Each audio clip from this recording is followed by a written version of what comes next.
యెషయా గ్రంథంలో మనము 49వ అధ్యాయం, యెషయా గ్రంథం 49వ అధ్యాయం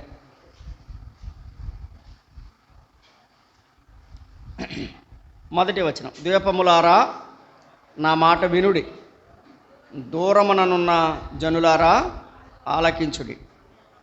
నేను గర్భమున పుట్టగానే యెహోవా నన్ను పిలిచెను, తల్లి నన్ను ఒడిలో పెట్టుకునేది మొదలుకొని ఆయన నా నామము జ్ఞాపకము చేసుకొనెను. నా నోరు వాడిగల ఖడ్గముగా ఆయన చేసి ఉన్నాడు, తన చేతి నీడలో నన్ను దాచి ఉన్నాడు. నన్ను మెరుగుపెట్టిన అంబుగా చేసి తన అంబుల పొదిలో మూసిపెట్టి ఉన్నాడు. ఇశ్రాయేలు, నీవు నా సేవకుడవు, నీలో నన్ను మహిమపరుచుకొనేదను అని ఆయన నాతో చెప్పాను. ప్రార్థన. ప్రేమగల తండ్రి, వందనాలు. స్తుతిస్తూ ఘనపరుస్తూ ఉన్నాం. ఇంతవరకు ఆరాధనలో సహాయం చేశారు. మరొక్కసారి నీ పాదాల దగ్గర కూర్చున్నాం. మరియా ఉత్తమమైన దానిని ఎన్నుకున్నదని, ఏర్పరచుకున్నదని చెప్పారు. అలాగనే ఉత్తమమైన నీ పాదాల దగ్గర చేరి ఉండగా మీరు మాతో మాట్లాడి మహిమ పొందుదురని, కావలసిన వర్తమానం అనుగ్రహించమని యేసుక్రీస్తు వారి నామములో ప్రార్థించి వేడుచున్నాము తండ్రి, ఆమేన్. ప్రభునందు ప్రియులారా, యెషయా గ్రంథంలో మనము 40 నుంచి 48 అధ్యాయాలు శరీర విమోచన అని మనం విన్నాం, ఫిజికల్ రిడెంప్షన్ అని విన్నాం. 49 నుంచి 57 అధ్యాయాలు స్పిరిచువల్ రిడెంప్షన్, ఆత్మీయ విమోచన. ఇప్పుడు మనం ఆత్మీయ విమోచన వింటాం. తర్వాత 58 నుంచి 66 అధ్యాయాలు సార్వత్రిక విమోచన, యూనివర్సల్ రిడెంప్షన్ అని చెప్పి తర్వాత మనం ధ్యానం చేద్దాం. 49 నుంచి 57 అధ్యాయాలలో ఉన్న సంగతులు మనం విందాం. ఇది ఆత్మీయమైన విమోచన. ఇందులో ప్రధానాంశము విమోచనకర్త, ప్రధానాంశము విమోచనకర్త, రిడీమర్ అంటాం, రిడీమర్ లేక విమోచనకర్త. ఇక్కడ మన ప్రభువు ఒక్కొక్క అధ్యాయములో, అంటే 49 నుంచి 57 అధ్యాయాలలో ఆయన మనకి ఎలాగున ఆత్మీయమైన రక్షణ అనుగ్రహించబోతున్నాడో మనం చూస్తాం. 49వ అధ్యాయంలో ఆయన వెలిగించేవాడిగా కనిపిస్తున్నాడు. ఆయన ఎవరండి? వెలిగించేవాడు. ఎవరిని వెలిగించేవాడు అంటే 6వ వచనములో అన్యజనులను వెలిగించేవాడు, 8వ వచనములో ఇశ్రాయేలును వెలిగించేవాడు. చూడండి, 49వ అధ్యాయం 6వ వచనం. నీవు యాకోబు గోత్రపు వారిని ఉద్ధరించున్నట్లు, ఇశ్రాయేలులో తప్పింపబడిన వారిని రప్పించున్నట్లును, నా సేవకుడై ఉండుట నా ఎంతో స్వల్ప విషయము. బూదిగంతముల వరకు నీవు నేను కలుగజేయు రక్షణకు సాధనమగుటకై అన్యజనులకు వెలుగయ్యుండునట్లు. ఏమండి, ఈయన ఎవరికి వెలుగట? అన్యజనులకు వెలుగు. యేసుక్రీస్తు ప్రభువారు 49వ అధ్యాయంలో ఆయన అన్యజనులకు వెలుగుగా కనిపిస్తున్నాడు. అన్యజనులకు వెలుగు. చాలామంది అంటారు యేసు ప్రభువారు ఇశ్రాయేలీలకు మాత్రమే దేవుడు అని, కానీ ఆయన అన్యజనులకు వెలుగు అని వ్రాయబడింది. అదే 49వ అధ్యాయం 8వ వచనం. యెహోవా ఇలాగు సెలవిచ్చుచున్నాడు, అనుకూల సమయమందు నేను నీ మొర ఆలకించి తిని నీకు ఉత్తరమిచ్చి తిని, రక్షణ దినమందు నిన్ను ఆదుకొంటిని. బయలువెల్లుడి అని బంధింపబడిన వారితోనూ, బయటికి రండి అని చీకటిలో ఉన్న వారితోనూ చెప్పుచు, దేశమును చక్కపరచి పాడైన స్వాస్యమును పంచిపెట్టుటకై నిన్ను కాపాడి ప్రజలకు నిబంధనగా. ఇక్కడ చీకటిలో ఉన్నవారు అంటే ఇక్కడ ఇశ్రాయేలీలు. చీకటిలో ఉన్నవారు అంటే ఇశ్రాయేలీలు, అంటే వాళ్ళ దేశం చక్కగా లేదు, అంటే వాళ్ళ దేశం చెరపట్టబడింది. అందుకని చెప్పాడు, చీకటిలో ఉన్న వారితో చెబుతున్నాడు, దేశాన్ని చక్కపరుస్తానంటున్నాడు, పాడైనటువంటి స్వాస్యాన్ని పంచిపెడతాను అంటున్నాడు. కాబట్టి మన ప్రభువు వెలుగై ఉన్నాడు కదండి. ఆయన ఏమై ఉన్నాడు? వెలుగై ఉన్నాడు. ఆయన ఈ అధ్యాయంలో మనకి 4 రకాలుగా కనిపిస్తాడు. ఒకటి చూడండి, 2వ వచనములో సేవకుడు అన్నాడు కదా. రెండవ వచనంలో నీవు నా సేవకుడవు అన్నాడు రెండవ వచనంలో. తర్వాత 7వ వచనంలో విమోచకుడు అన్నాడు. చూడండి 7వ వచనంలో ఏమన్నాడు? ఇశ్రాయేలు విమోచకుడు అన్నాడు. తర్వాత 25వ వచనంలో రక్షకుడు అన్నాడు. చూడండి 25వ వచనంలో నీ పిల్లలను నేనే రక్షించెదను, నీ పిల్లలను నేనే రక్షించెదను. తర్వాత ఆయన 3వ వచనంలో మహిమపరుచుకునేవాడు, తన్ను తాను మహిమపరుచుకునేవాడు, తన మహిమ కలిగిన వాడిగా ఆయన మనకు కనిపిస్తున్నాడు. రైట్. 49వ అధ్యాయంలో ఆయన మనకు వెలుగు. ఆయన మనకు ఎవరికి వెలుగు? ఎవరికి వెలుగు? ఇశ్రాయేలీలకేనా? కాదు, అన్ని జనులకు కూడా వెలుగే. ఆయన మనందరికీ వెలుగై ఉన్నాడు. 42వ అధ్యాయం యెషయా గ్రంథం 42వ అధ్యాయం 7వ వచనం. 42వ అధ్యాయం 7వ వచనం చూడండి.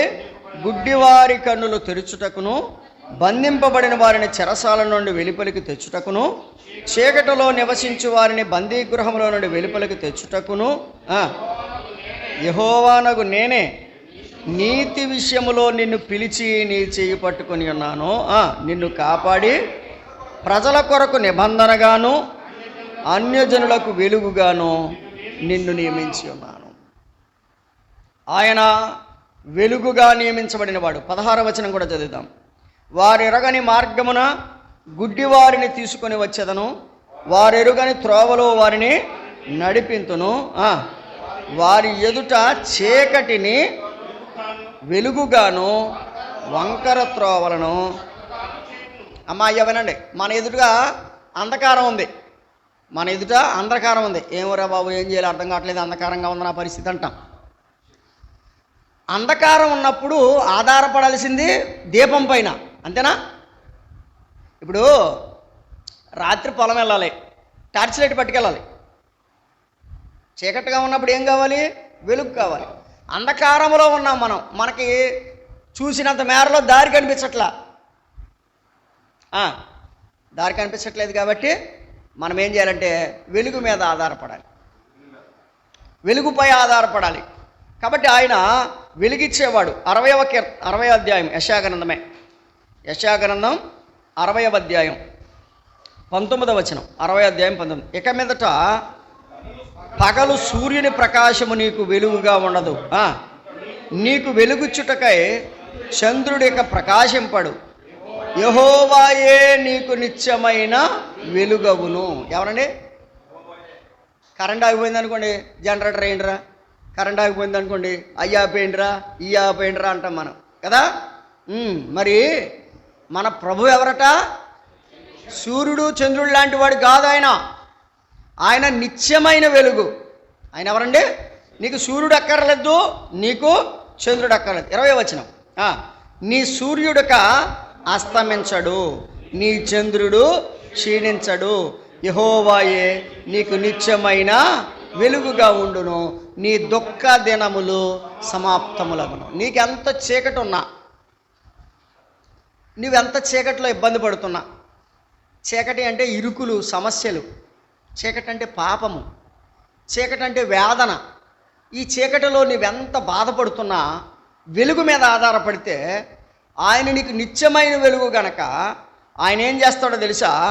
ఆయన నీ దుఃఖ దినములను సమాప్తి చేసేవాడిగా ఉన్నాడు.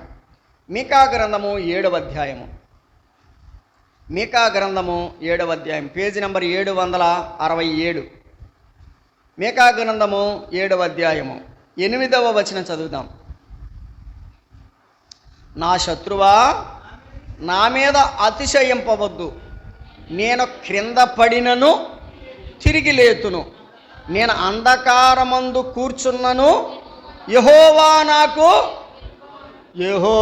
నాకు వెలుగాయే, యెహోవా నాకు రక్షణయే, నా ప్రాణ దుర్గమయే, నేను ఎవరికి ఎన్నడూ భయపడను, నేను ఎవరికి ఎన్నడూ భయపడను, యెహోవా నాకు వెలుగాయే, యెహోవా నాకు రక్షణయే. సాతానుడంట మనం కింద పడిపోయినప్పుడు నవ్వుతాడట. సాతానుడు మనం కింద పడిపోయినప్పుడు నవ్వుతాడంట, ఎగతాళి చేస్తాడంట. వీడు చూడు పెద్ద గొప్ప ఒత్తదిలాగా తయారైపోయాడు, ఎలా పడిపోయాడు చూడు అని నవ్వుతాడట. వాడేంటి అప్పటికే మనకి శత్రువే, సాతాను ఎప్పటికీ మనకి శత్రువే. అందుకనే అంటున్నాడు, నా శత్రువా నా మీద అతిశయించవద్దు. నేను క్రింద పడినను తిరిగి లేతును. ఏమండి ఏముంది ఈయనలో? ఈయనలో ఏముంది? నిరీక్షణ ఉంది. కింద పడినను తిరిగి లెగుస్తాను,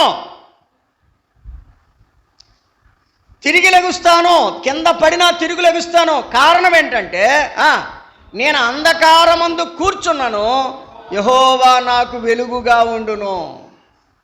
కాబట్టి పడిపోయిన వాడిని పడిపోయినట్టుగా ఉంచేవాడు కాదు మన దేవుడు. అంధకారంలో ఉన్నవారిని అలా చీకట్లో మగ్గిపోయేలా ఉంచేవాడు కాదు. లూకాసు వార్తకు రండి. లూకాసు వార్త 2వ అధ్యాయం 30వ వచనం. లూకాసు వార్త 2వ అధ్యాయం 30వ వచనం.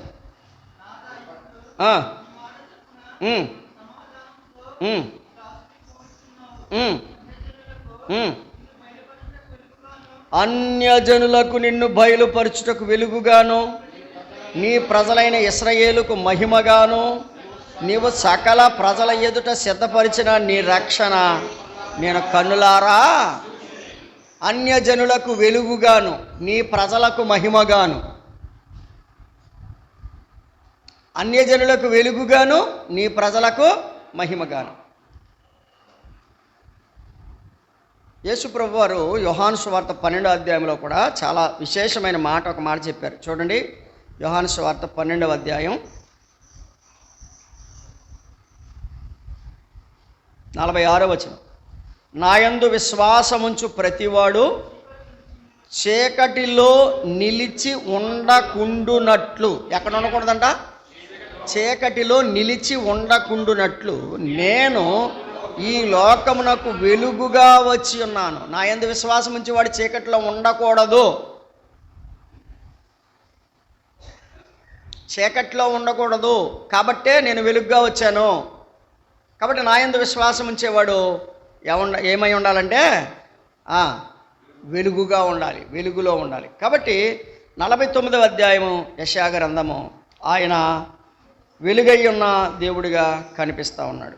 ఆయన సేవకుడైన రక్షకుడు, వెలుగై ఉన్న దేవుడు అని మనం గమనించవచ్చు. అంత మాత్రమే కాదు, 49వ అధ్యాయము 12వ వచనములో చూడుడి, వీరు దూరము నుండి వచ్చుచున్నారు, వీరు ఉత్తర దిక్కు నుండి పడమట దిక్కు నుండి వచ్చుచున్నారు, వీరు సినీయుల దేశము నుండి వచ్చుచున్నారు. శ్రమనొందిన తన జనుల యందు జాలిపడి యెహోవా తన జనులను ఓదార్చుచున్నాడు. గమనించండి, 12వ వచనములో సమకూర్చేవాడిగా కనిపిస్తున్నాడు. ఏమండి, తూర్పు దిక్కు నుంచి ఉత్తర దిక్కు నుంచి ఎక్కడెక్కడికి పారిపోయారో, ఎక్కడెక్కడికి చెదిరిపోయారో తన ప్రజలను 12వ వచనంలో ఆయన ఏం చేస్తున్నాడు? సమకూరుస్తున్నాడు. ఆయన సమకూర్చేవాడు, చెదరగొట్టేవాడు కాదు. సమకూర్చిన తన ప్రజలకు 13వ వచనంలో ఓదారుస్తున్నాడు కదా. సమకూరుస్తున్నాడు, ఓదారుస్తున్నాడు. ఒకటి వెలిగిచ్చాడు, సమకూర్చాడు, ఓదారుస్తున్నాడు. ఆయన సమకూర్చే దేవుడిగా ఉన్నాడు. 11వ అధ్యాయము యెషయా గ్రంథం 11వ అధ్యాయం 12వ వచనం. యెషయా గ్రంథం 11:12. జనములను పిలుచుటకు ఆయన ఒక ధ్వజమును నిలవబెట్టెను. భ్రష్టులైపోయిన ఇశ్రాయేలీలను పోగు చేయును. భూమి యొక్క 4 దిగంతముల నుండి చెదరిపోయిన యూదా వారిని ఎవరిని సమకూరుస్తాడంట?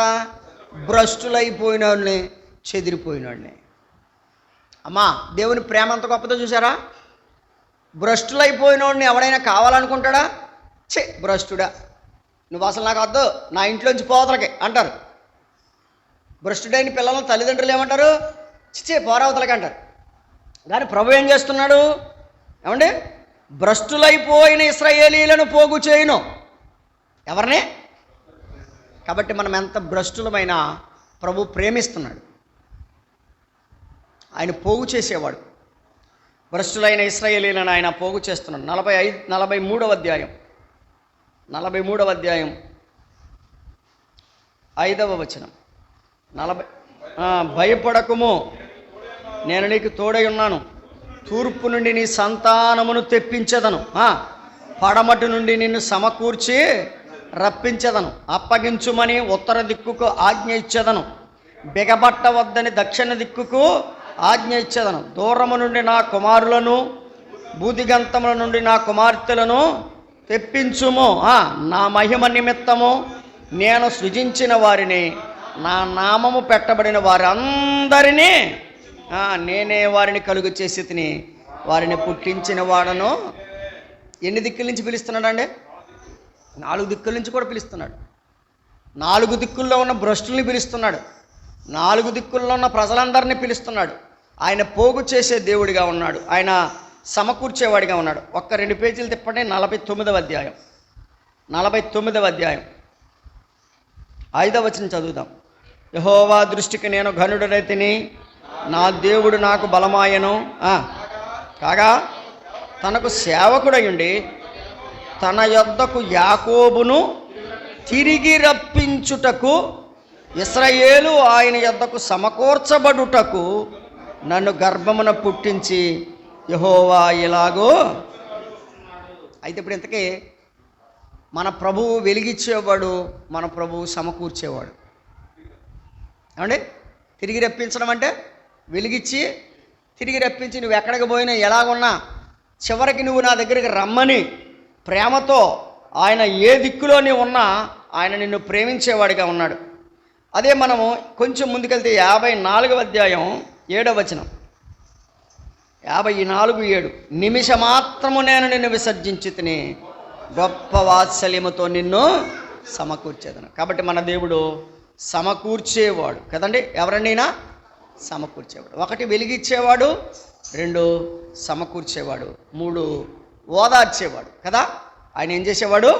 ఓదార్చేవాడు. 49వ అధ్యాయం 49వ అధ్యాయం మరలా చదువుదాం. 13వ వచనం. శ్రమ నొందిన తన జనుల యందు జాలిపడి యెహోవా తన జనులను ఓదార్చి ఉన్నాడు. ఆయన ఓదార్చుతాడు. ఈ ప్రపంచంలో ఎవ్వరూ ఓదార్చలేరేమో కానీ దేవుడు ఓదార్చేవాడిగా ఉన్నాడు. కాబట్టి 49వ అధ్యాయము ఆయన వెలిగించేవాడు, సమకూర్చేవాడు, ఓదార్చేవాడిగా ఉన్నాడు. తర్వాత 50వ అధ్యాయంలో విధేయుడైన రక్షకుడిగా కనిపిస్తున్నాడు. రక్షకుని విధేయత. 50వ అధ్యాయము రక్షకుని విధేయత. 49వ అధ్యాయము విమోచకుడు. 50వ అధ్యాయము ఆ విమోచకుని యొక్క లేకపోతే ఆ రక్షకుని యొక్క విధేయత. మన ప్రభు ఎటువంటి వాడో 50వ అధ్యాయంలో చెప్పబడింది. ఆయన ఎటువంటి వాడట? 4వ వచనం. అలసని వానిని మాటల చేత ఊరడించు జ్ఞానము నాకు కలుగునట్లు శిష్యునకు తగిన నోరు. విన్నారండి? మన ప్రభు ఎవరంట? అలసిపోయిన వారిని మాటల చేత ఊరడించే జ్ఞానము గలవాడు. ఇందులో చాలా విశేషమైన మాట ఉంది. ఆ మాట నేను అండర్లైన్ చేసుకున్నాను. శిష్యునికి తగిన నోరు. ఏ నోరు? శిష్యునికి తగిన నోరు. గాయకునికి తగిన నోరు. అవునా? పాట పాడేవాడికి ఏముండాలి? తగిన నోరు ఉండాలి. ఆ స్వరం లేకపోతే వాడికి విలువ లేదు. ఏమంటారు?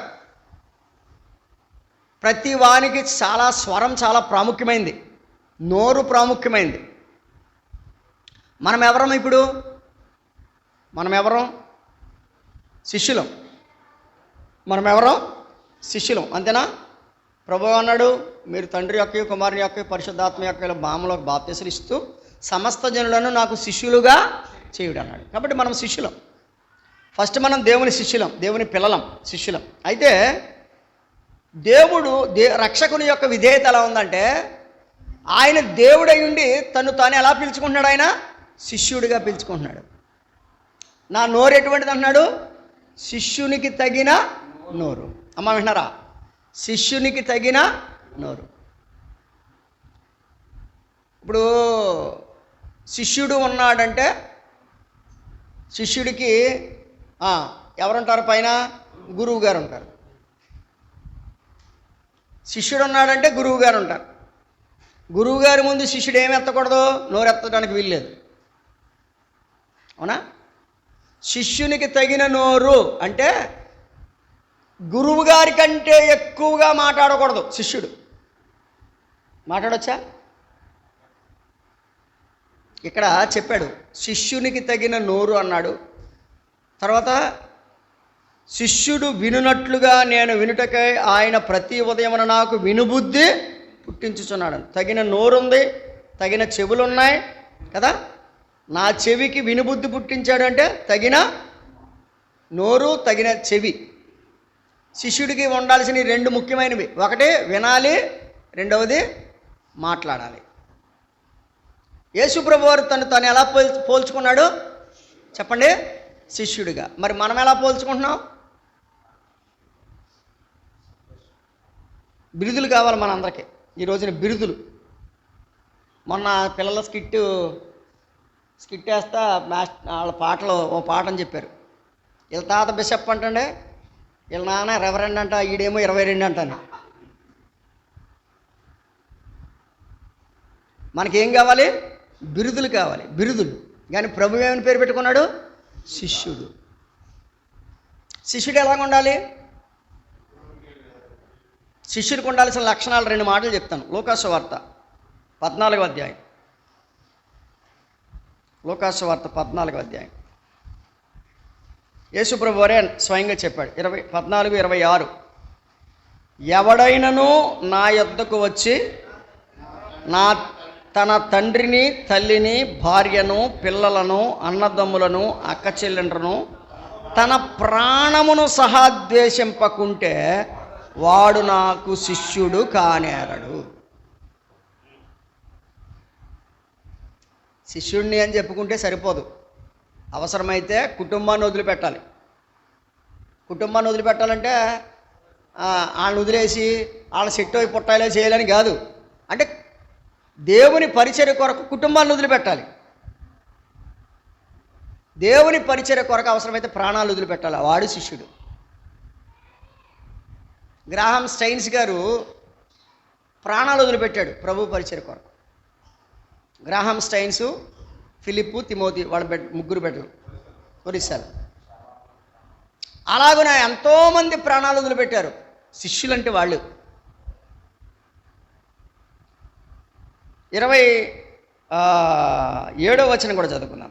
మరియు ఎవడైనను తన సిలువ మోసుకొని నన్ను వెంబడించని ఎడల వాడు నా శిష్యుడు కానేరడు.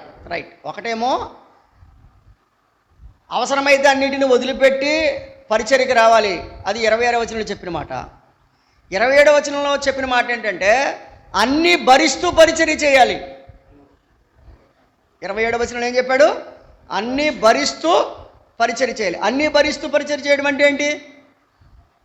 14:27 మరియు ఎవడైనను తన సిలువను మోసుకొని నన్ను వెంబడించని ఎడల వాడు నా శిష్యుడు.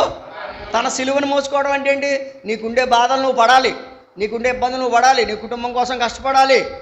లేకపోతే నీకు దేవుడు ఏ బాధ్యత ఇచ్చాడో ఆ బాధ్యత కోసం నువ్వు పనిచేయాలి, కష్టపడాలి, చెమటోడ్చాలి. అదే సమయంలో ప్రభు పనిచేయాలి.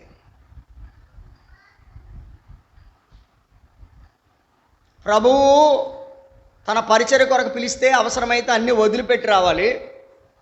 రెండవది, ఒకవేళ దేవుడు నీకు భారం ఇస్తే నీకున్న సిలువను మోస్తూనే, నీకున్న కష్టాలను భరిస్తూనే, నీకున్న కుటుంబ భారాన్ని మోస్తూనే, నీకున్న అనారోగ్యాలను మోస్తూనే ప్రభు పని చేయాలి. 33వ వచనం. ఆ ప్రకారమే 14:33 ఆ ప్రకారమే మీలో తనకు కలిగినదంతయు విడిచిపెట్టని వాడు నా శిష్యుడు కానేరడు.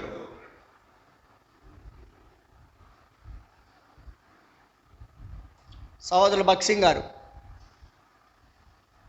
సాధు సుందర్ సింగ్ గారు ఇటువంటి భక్తులు లక్షల రూపాయలు వజ్రాలు అవన్నీ చూపించి బీరువాలు చూపించి, ఒరే నువ్వు ఆ మతాన్ని వదిలేయి, నా కూతురునిచ్చి ఈ ధనవంతా నీకు ఇస్తానంటే, నో, నాకు నీ కూతురు వద్దు, నీ ధనం వద్దు, నాకు ఎవరు కావాలి? ప్రభువు కావాలి. అంటే ఏం వదిలిపెట్టారు వాళ్ళు? అంతా వదిలిపెట్టారు, అంతా వదిలిపెట్టారు. ఇప్పుడు మనం 200 చీరను వదిలిపెడతలేదు. మనం చెప్పండి, మనం ఏం వదిలిపెడతలేదు? 200 చీర వదిలిపెట్టట్లా. ఏమనుకున్నా సరే, చెప్పకపోతే రేపొద్దు నన్ను అడుగుతాడు దేవుడు. వాళ్ళు అన్నీ వదిలేశారు. ఏమంటే ఒక మాట అడుగుతాను, ఓటు వేయడానికి ఖచ్చితంగా ఏదైనా తీసుకుని వేయాలా? ఓటు వేయాలా? తీసుకుంటేనే ఓటు వేయాలా? ఓటు వేయడం ఎవరి బాధ్యత? మన బాధ్యత, మన హక్కు అది. దేవుడు మనకిచ్చిన బాధ్యత అది. మన దేశం గురించి, మన యొక్క దేశం బాగుండాలంటే, మన రాష్ట్రం బాగుండాలంటే అది మన బాధ్యత. అంతేగాని తీసుకునేయడం అనేది అది కరెక్ట్ ఏం కాదు. మీరేమనుకున్నా సరే వీళ్ళంతా వదిలిపెట్టారు. వినండి, గుర్తుపెట్టుకోండి. ఎలీషా ఏమన్నాడు? ఎలీషా ఏమన్నాడు? నీ బంగారం, నీ వస్తువులు పట్టుకెళ్ళి అవతలగా అన్నాడా? గెహజీ ఏమన్నాడు? నాకు కావాలన్నాడు. మరి ఏమైంది? అంటే దాని అర్థం ఏంటంటే, వద్దు అని చెప్పగలగాలి, నేను ప్రభువుని నమ్మాను అని చెప్పగలగాలి, నేను ప్రభువుని ఆశ్రయించాను, నా ప్రభువు నాకు ఉన్నాడని చెప్పగలగాలి. నేనంటాను, దేవుని పిల్లల్ని ఎప్పుడైనా దేవుడు విడిచిపెట్టేశాడా? విడిచిపెట్టలేదు. అందరూ చేస్తున్నారు కదండి, నేను చేయడం ఏంటండి, నేను చేయకపోతే ఏంటండి అని అనుకోవచ్చు మీరు. మరి అందరూ ఒక రకంగా ఉంటే ఏలియా ఒక్కడ ఎందుకు అలాగ ఉన్నాడు? అందరూ ఒక రకంగా ఉంటే నోవహు ఒక్కడ ఎందుకు అలాగ ఉన్నాడు? కాబట్టి మనం కూడా తప్పు మరొకసారి చేయకుండా జాగ్రత్త పడాలి. నేను చెప్పేది అది. జరిగింది ఏదో జరిగింది, మనం ఏం చేయాలి? మరలా తప్పు జరగకుండా జాగ్రత్త పడాలి. ఎలా చెప్తే వాళ్ళకి నచ్చింది కాబట్టి వాళ్ళు చెప్తారు అనుకోవచ్చు, కానీ నేను దేవుని వాక్యాన్ని బట్టి చెప్తున్నాను. రైట్. 50 అధ్యాయంలో ప్రభు శిష్యుడిగా కనిపిస్తున్నాడు. 6వ వచనం చూడండి. 50 అధ్యాయం 6వ వచనం. కొట్టువారికి నా వీపు అప్పగించుతిని. యెషయా గ్రంథం 50 అధ్యాయం 6వ వచనం. వెంట్రుకలు పెరుగువారికి నా చెంపలు అప్పగించుతిని. ఉమ్మువేయు వారికి, అవమానపరచు వారికి నా ముఖమును దాచుకొనలేదు.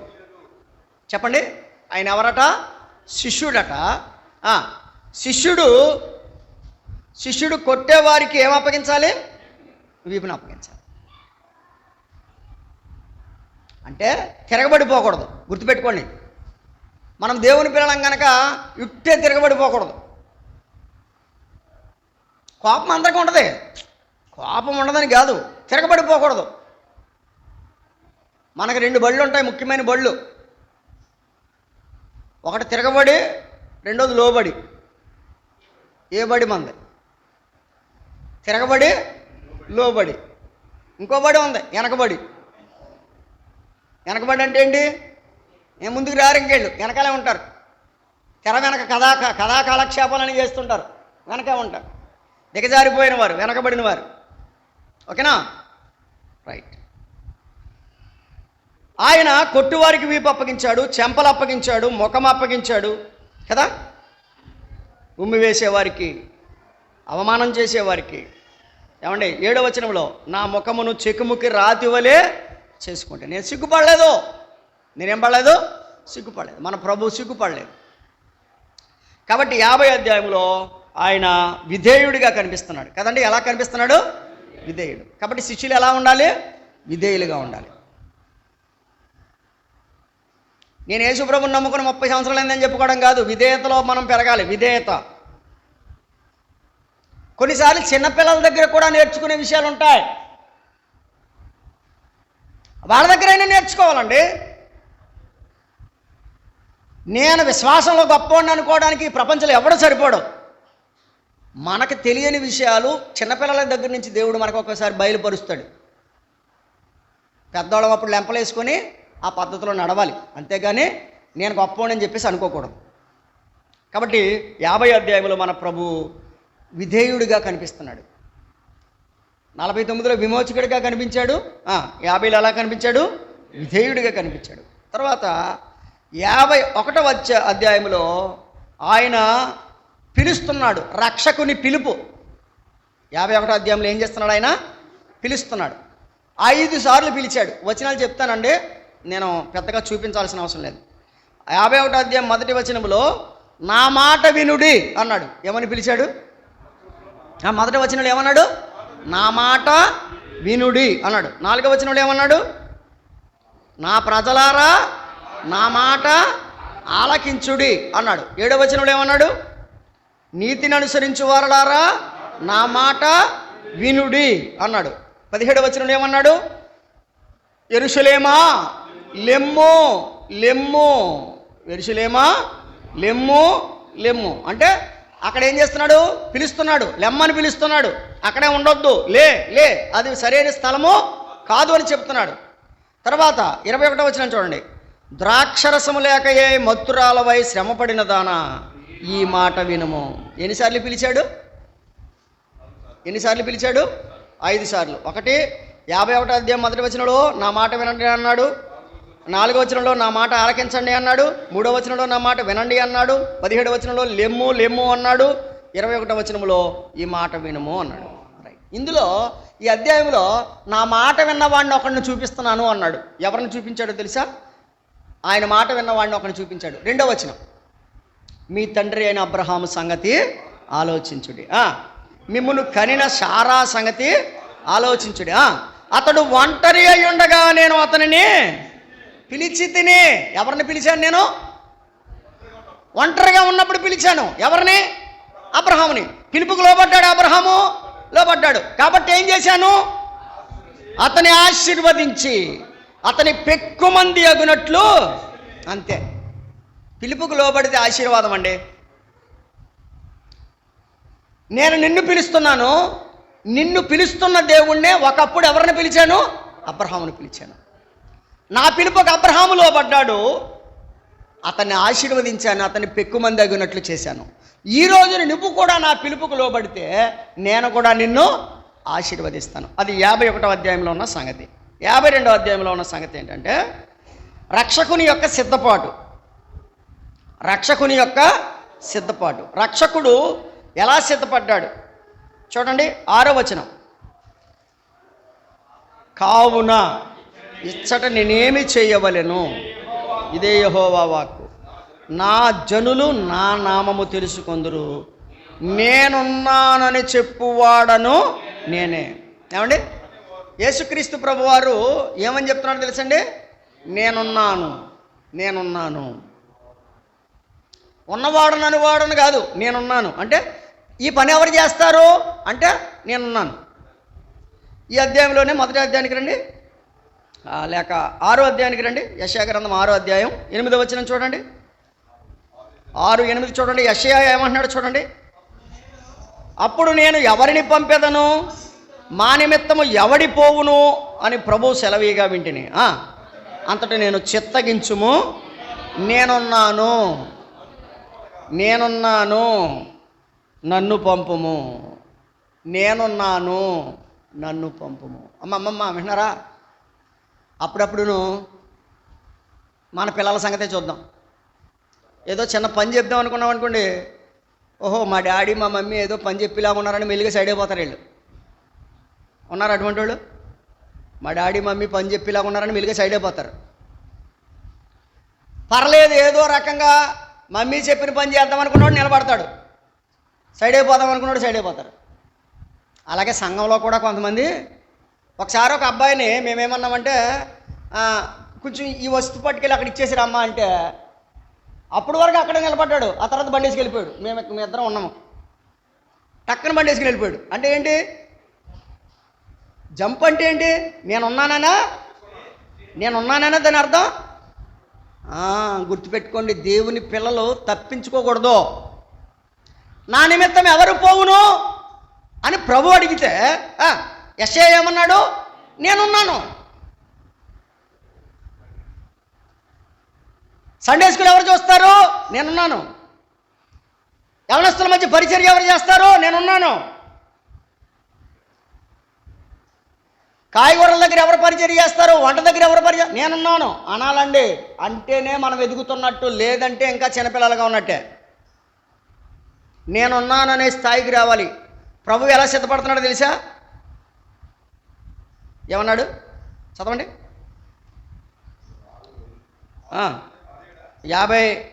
52వ అధ్యాయం 6వ వచనం. నేనేమి చేయవలెను?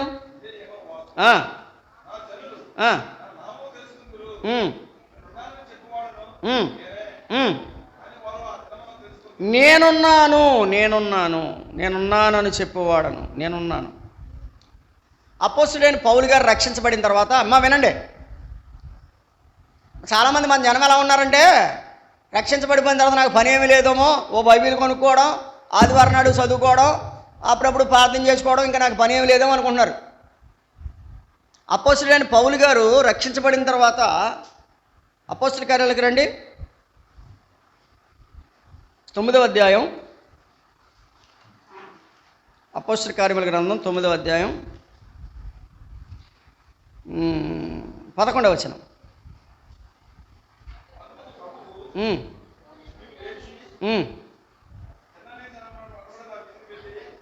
10వ వచనం. దమస్కులో అననీయ అని ఒక శిష్యుడు ఉండెను.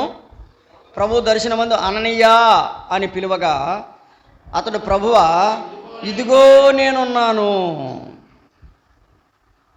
ఇదిగో నేనున్నాను అంటారండి. ఇదిగో నేను ఉన్నాను. ఇది ఎవరన్నారు? అననీయ అన్నాడు కదా. పౌలు గారు ఏమంటాడంటే నేనేమి చెయ్యవలెను అంటాడు. పౌలు గారు ఏమంటాడు? నేనేమి చెయ్యవలెను. నేనున్నాను అని అననీయ అంటే, చదవండి 9:6. లేచి పట్టణంలోనికి వెళ్ళము, అక్కడ నువ్వేమి చేయవలెనో నీకు తెలియబడును. నువ్వు అక్కడ ఏం చేయాలో నీకు తెలియబడుతుంది అని చెప్పాడు. కాబట్టి మనము రక్షించబడిన తర్వాత మనము సాధనాలుగా ఉండాలి. ఇప్పుడు 15వ వచనానికి రండి. 15వ వచనం. అందుకు ప్రభువు, నీవు వెళ్ళుము, అన్యజనులు ఎదుటను భరించుటకు అతడు నేను ఏర్పరచుకున్న సాధనమై ఉన్నాడు. ఏమై ఉన్నాడు? నేను ఏర్పరచుకున్న సాధనమై ఉన్నాడు. విన్నారా? పౌలు గారు ఏమయ్యాడు? సాధనం. విన్నారా? మనం చేసే సాధనాలు కాదు, కర సాధనాలు, కత్తి సాధనాలు కాదు. ప్రభు చేతిలో మనం సాధనంగా వాడబడాలి. ఏమంటే మన ఇంట్లో ఏదైనా వస్తువు, పని లేని వస్తువు ఏదైనా ఉంటుందా? కొడవలకి పని ఉందా? కొడవలకి పని ఉంటుంది, కత్తికి పని ఉంటుంది, కత్తిపీటకి పని ఉంటుంది. ఏమంటారు? పని లేనిది ఏదైనా ఉంచుతామా, లేదంటే ఎనముక్కలోడికి వేసేస్తామా? సెపరేట్.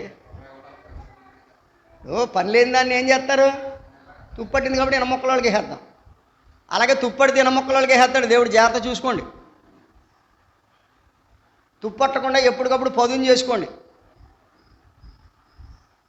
ఒకసారి ఇద్దరు పొలాలు కొడతాకి వెళ్ళారంట. ఇద్దరు కట్లు కొడతాకి వెళ్ళారంట. కట్లు కొడతాకి వెళ్ళినప్పుడు వాళ్ళిద్దరు పందెం ఏంటంటే, ఎవడు ఎక్కువ కొడితే తక్కువ కొట్టినోడు వాడికి ఇచ్చేయాలి. పొలలో ఎక్కువ కొట్టినోడికి తక్కువ కొట్టినోడు ఇచ్చేయాలి. అందుకని ఇద్దరు పోటీ కొడుతున్నారు పొలలో.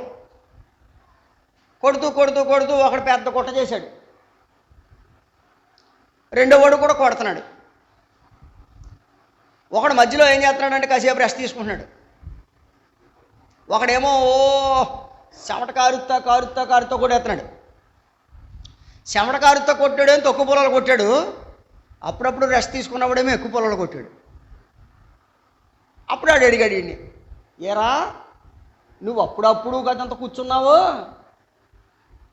నేను పొద్దునుంచి సందాల వాకు 6 కాలం కష్టపడితే ఇన్ని పొలాలు వచ్చినాయి, నువ్వు ఇన్ని పొలాలు ఎలా కొట్టేవంటే, నేను కూర్చుంటమే చూసావు కానీ నేను గొట్టలకు పదునెట్టుకోవడం నువ్వు చూడలేదన్నాడంట.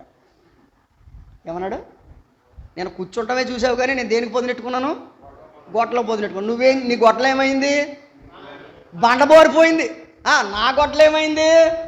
అలాగే అప్పుడప్పుడు ప్రార్థన చేసుకుని పదునెట్టుకోకపోతే మన గొడ్డలు కూడా పనిచేయవు. అర్థమవుతుందా? అప్పుడప్పుడు ప్రార్థన అనేటువంటి పదును కావాలి మనకి. నేను ఎందుకు కొట్టలేకపోయినా, ఎందుకు సాధించలేకపోయినంటే నీ దగ్గర పదును లేదు. అది గమనించాలి. కాబట్టి దేవుని వాక్యం చెప్తుంది, ఆయన ఏమండి సాధనంగా మనకు కనిపిస్తున్నాడు. రైట్. 52వ అధ్యాయంలో ఆయన నేనున్నాను అని చెప్తున్నాడు కదా. 53వ అధ్యాయంలో మనందరికీ తెలిసిన కనుక 3 మాటలు చెప్తాను చూడండి. టైం అయిపోయింది. 53వ అధ్యాయంలో 2వ వచనంలో లేత మొక్క వలెను. లేత మొక్క అంటే 11వ అధ్యాయం 1వ వచనం, యెషయా మొద్దు నుండి చిగురు పుట్టును, అది లేత మొక్క. అనగా మన ప్రభు అయిన యేసుక్రీస్తు రక్షకుడు, ఆయన లేత మొక్క. ఇంగ్లీష్లో చెప్తాను. ఇక్కడ 2వ అధ్యాయంలో 2వ వచనంలో సేవియర్ అంటే రక్షకుడు, సేవియర్. 4వ వచనంలో ఆయన యొక్క కష్టాలు, సఫరింగ్స్ చూడండి. నిత్యముగా అతడు మన రోగములను భరించెను, మన వ్యసనములను వహించెను కదా. ఒకటి గమనించండి, ఆయన రక్షకుడు, ఆయన శ్రమలను అనుభవించాడు. 7వ వచనం, దౌర్జన్యమునందెను బాధింపబడను అతడు నోరు తెరవలేదు. అంటే కష్టాలు పడుతున్నా కూడా ఏం చేయలేదు. His sufferings and his silence. అంటే బాధపడుతున్నాడు కానీ ఎలా ఉన్నాడు? సైలెంట్గా ఉన్నాడు. మనమైతే ఏం చేస్తాం? కరెక్ట్గా కానీ అయ్యి బాబాయ్ కొట్టాడు బాబాయ్, అంతేనా? ఇదివరకు మాస్టర్ల దగ్గరికి వెళ్ళి తల్లిదండ్రులు ఏం చెప్పేవారంటే, మా పిల్లోడికి ఏదైనా చదువు రావాలంటే బాబు తుక్కు కింద పడదండి అని చెప్పేవారు. ఇప్పుడు కర్రట్టుకుంటే నీడు రోడ్డు ఎక్కేసి అయ్యి బాబాయ్ నన్ను మాస్టర్ కొట్టాడు అని ఇంటికి వరకు ఎదిగిపోతున్నాడు వీడు. అర్థమవుతుందా? గమనిస్తున్నారా? ఆయన నోరు తెరవలేదు కదా. ఒకటి. 2వ వచనంలో సేవియర్, 4వ వచనంలో ఆయన సఫరింగ్స్, 7వ వచనంలో ఆయన సైలెన్స్, 10వ వచనంలో లేక 11వ వచనంలో ఆయన తృప్తి, సాటిస్ఫాక్షన్. చూడండి, అతడు తనకు కలిగిన వేదనను చూచి తృప్తి పొందును కదండి. మన రక్షకుడు అంటండి, అమ్మ విన్నారా? మన రక్షకుడు అంట లేత మొక్కలాగుండి చివరికి ఆ మొక్కకి నీళ్లు లేకుండా అయిపోతే ఎండిపోయి కష్టాలు పడి, ఆ కష్టాలను కూడా పళ్ళు బిగువున ఎవరిని తిట్టకుండా, ఎవరిని ఏమనకుండా మౌనం వహించి చివరికి తాను పొందినటువంటి శ్రమల చేత తృప్తి పొందాడంట. ఇది ఎంత విశేషమైన సంగతి అంటే, అందుకని కీర్తనకారుడు అంటాడు, శ్రమనందు ఉండుట నాకు మేలాయని. అప్పుడప్పుడు మనం శ్రమలు పడాలి, పడితేనే మేలు కూడా దాని వెనక దాగి ఉంటుంది. కష్టాలలో, శ్రమలలో, ఇరుకులలో దేవుడు మనకు సహాయము చేస్తాడు. కాబట్టి 54వ వచనంలో ఆయన శ్రమ పడ్డాడు, సంఘం ఏర్పడింది. చూడండి, రక్షకుని యొక్క వాగ్దానం, సంఘం ఏర్పడింది. చూడండి, గొడ్రాల పిల్లలను కనదానా జయగీతం ఎత్తుము, ప్రసవేదన పడందానా జయకీర్తన ఎత్తి ఆనందపడుము, సంసారి పిల్లల కంటే విడువబడిదాని పిల్లల విస్తారమగునని యెహోవా సెలవిచ్చుచున్నాడు అని 2వ వచనం అంటాడు. నీ గుడార స్థలమును విశాలపరచుము. ఇక్కడ గుడారము అంటే సంఘం. ఇప్పుడు 53వ అధ్యాయంలో యేసు ప్రభువు యొక్క మరణం, 54వ అధ్యాయంలో సంఘం యొక్క స్థాపన. విన్నారా? 53వ అధ్యాయంలో యేసు ప్రభు యొక్క మరణం, యేసు ప్రభు మరణంతో పుట్టిందేంటి? సంఘం. వినండి, సంఘము నీది నాది కాదు, క్రీస్తు రక్తములో పుట్టింది, క్రీస్తు శ్రమలలో పుట్టింది, క్రీస్తు రక్తము ద్వారా పుట్టింది సంఘం. సంఘానికి భర్త ఎవరు? 5వ వచనం, నిన్ను సృష్టించిన వాడు నీకు భర్త అయి ఉన్నాడు. నిన్ను సృష్టించిన వాడు నీకు భర్త అయి ఉన్నాడు అంటే దాని అర్థం ఏంటి? సంఘానికి సృష్టికర్త ఆయనే, సంఘానికి భర్త ఆయనే. ఎఫెసీ పత్రిక 5:25 ఏముంది? క్రీస్తు సంఘమును ప్రేమించి అది ముడతైనను మడతైనను ఎట్టిది మరి ఏదైనను లేక పరిశుద్ధమైనది గాను నిర్దోషమైనది గాను నిష్కలంకమైన సంఘముగాను తన ఎదుట నిలుపెట్టుకొనవలనని వాక్యముతో ఉదక స్నానము చేత పవిత్రపరిచి పరిశుద్ధపరచుటకై దాని కొరకు తను తాను సమర్పించుకున్నాడు, సమర్పణగా బలిగా చేసుకున్నాడు. సంఘమునకు శిరస్సు ఆయనే, మహిమగల సంఘంగా. గమనిస్తున్నారా? 53లో ఆయన శ్రమలు లేకపోతే 54లో ఏమి లేవు, సంఘం లేదు. కాబట్టి సంఘము కనిపిస్తూ ఉంది. 55వ అధ్యాయానికి రండి. రక్షణ ఆహ్వానాన్ని దేవుడిస్తున్నాడు. 55వ అధ్యాయంలో రక్షణ ఆహ్వానం చూడండి, ఏమని ఇస్తున్నాడు? మొదటి వచనం, దప్పికొనిన వారలారా నీళ్ళ యొద్దకు రండి, రోకలు లేని వారలారా మీరు వచ్చి కొని భోజనం చేయుడి. రండి, రోకలు లేకపోయినను ఏమి ఇయ్యకే ద్రాక్షరసము పాలను కొనుడి. ఏమండి వినండి, డబ్బులు లేకుండా కొని భోజనం చేయడం ఏంటి? ఇది చాలా విచిత్రంగా ఉంది కదా ఈ మాట. డబ్బులు లేకుండా, ఈ మాట వినాలి, డబ్బులు లేకుండా కొని భోజనం చేయండి అంటున్నాడండి. వినండి, ఇది మనకు తెలియాలంటే పార్టీ వాళ్ళు టోకెన్లు ఇస్తారు. పార్టీ వాళ్ళు ఏమిస్తారు? టోకెన్లు ఇస్తారు. టోకెన్ ఇచ్చేటంటే దాని అర్థం ఏంటి? అక్కడ ఆడి తయారు చేయించాడని. ఆ టోకెన్ నువ్వు ఇచ్చావంటే నువ్వు కొనుక్కున్నట్టు అర్థమవుతుందా? టోకెన్ ఇచ్చావంటే అర్థం ఏంటి? కానీ టోకెన్కి నువ్వు డబ్బులు ఇచ్చావా? ఇవ్వలా. నీకోసం ఎవరో డబ్బులు చెల్లించి ఆ టోకెన్ నీ చేతిలో పెట్టారు. ఆ టోకెన్ ఇస్తేనే రక్షణ. అంటే దాని అర్థం ఏంటంటే, ఉచితము అంటే నీకు అది ఉచితంగా కనిపిస్తుంది, కానీ ఆ రక్షణ ఇవ్వడానికి ఆ ప్రభువు ఎంత కష్టపడ్డాడో, ఎంత శ్రమ పడ్డాడో. నీ చేతిలో ఉచితంగా టోకెన్ పెట్టాడు. రక్షణ అనే టోకెన్ కావాలా వద్దా? ఉచితంగా కదండి. రోకలు లేకపోయినను ఏమి అయ్యకే ద్రాక్షరసము పానము చేయడు. 6వ వచనం రాత్రి చదువుకున్నాం మనం. యెహోవా మీకు దొరుకు కాలమందు ఆయనను వెదకుడి, ఆయన సమీపంలో ఉండగా ఆయనను వేడుకుడు. భక్తిహీనులు తమ మార్గములు విడువవలెను, దుష్టులు తమ తలంపులు మానవలెను. వారు యెహోవా వైపు తిరిగిన ఎడల ఆయన వారి యందు జాలిపడును, వారు మన దేవుని వైపు తిరిగిన ఎడల ఆయన బహుగా క్షమించును. గమనిస్తున్నారా? ఎప్పుడైతే మీరు రక్షించబడతారో, వెతుకుతారో, ఆయన రక్షణ ఇస్తాడు. రక్షణ ఇచ్చాడు అంటే ఆ రక్షణను బట్టి నీకేం కలుగుతుంది? 11వ వచనం, నిష్ఫలముగా నా యొద్దకు మరలక అది నాకు అనుకూలమైన వాటిని నెరవేర్చును అని చెప్పి నేను పంపిన కార్యము సఫలమగును. 12వ వచనం, మీరు సంతోషముగా బయలు వెళుదురు. ఇప్పుడు టోకెన్తో భోజనం చేసినోడు ఎలాగెళ్తాడు? అర్థమవుతుందా? మీరు ఎలా బయలు వెళ్తున్నారు? సంతోషంగా. నువ్వు ఖర్చు పెట్టావా? నో. నీ కొరకు ప్రభువు కష్టపడి ఆ ఉచితమైన, నీకు ఉచితంగా కనిపిస్తుంది కానీ దానికి చెల్లించిన మూల్యం,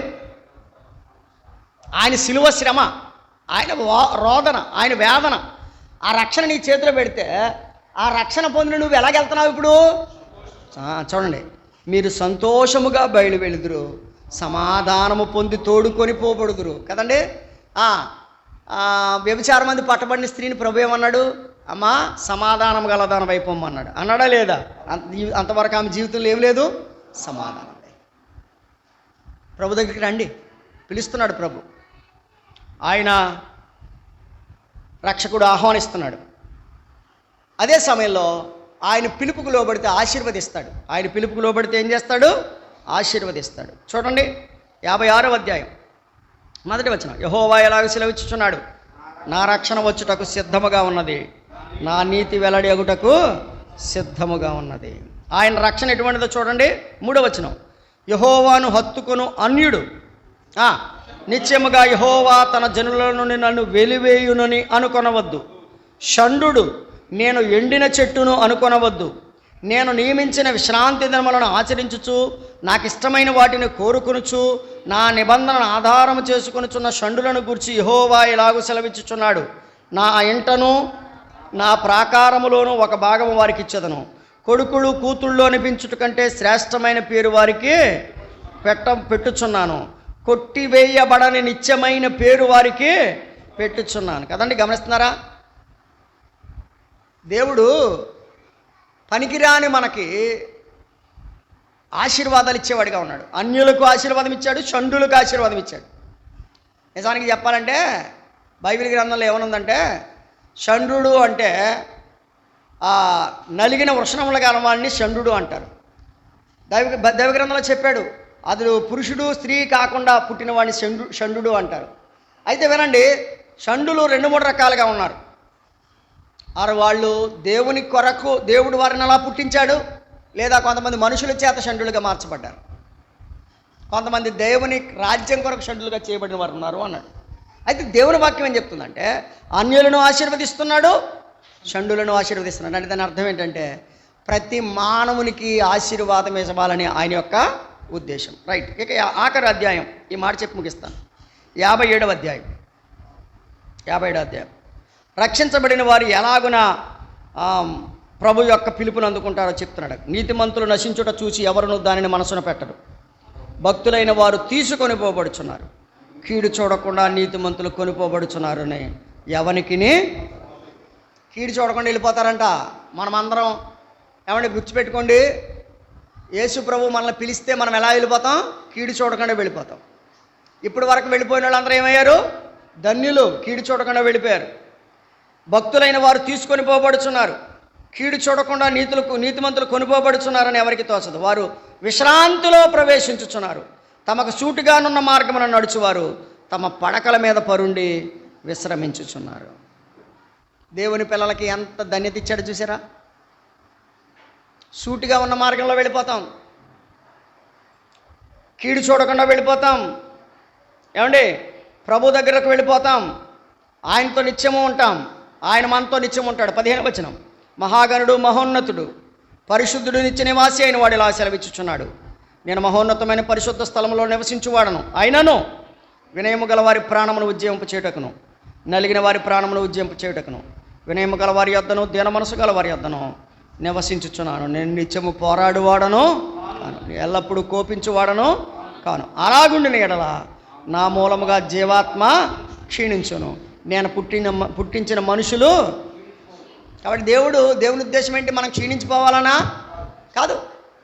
కాబట్టి మనం అందరం కూడా ప్రభువు కొరకు సూటిగా ఉన్న మార్గంలో వెళ్ళిపోవాలి. ఈ అధ్యాయాల్లో ప్రభు మనకు చెప్పింది ఒకటే, ఆయన రక్షకుడిగా ఉండి ఆయన రక్షణ ఇచ్చి ఆశీర్వదించి ఆయన మహిమలో చేర్చుకుంటాడు. ఎక్కడ చేర్చుకుంటాడు? అదే మహిమ, అదే విశ్రాంతి, అదే నెమ్మది. ఆ నెమ్మదిని మనమందరం పొందాలని ప్రభువు మనల్ని పిలుస్తున్నాడు. రండి, ఉచితంగా రక్షణ పొందండి. దేవుడిచ్చే రక్షణ పొంది నిత్య జీవానికి వారసులు కండి. దేవుడి మాటలు మన కొరకు దీవించునుగాక. ఆమేన్. ప్రేమగల తండ్రి, వందనాలు, స్తోత్రాలు. ఇంతవరకు మీరు మాతో మాట్లాడేందుకే స్తుతిస్తున్నాం. నీ పిలుపుకు లోబడిన వారమై, రక్షణ పొందిన వారమై, నిత్య జీవానికి వారసులం కావడానికి సహాయం చేయమని నీ వాక్య అధ్యయన ఆశీర్వాదాన్ని మాకు అనుగ్రహించినందుకే స్తుతిస్తూ యేసుక్రీస్తు వారి నామములో ప్రార్థించి వేడుకొనిచున్నాము తండ్రి. ఆమేన్. అందరికీ వందనాలు.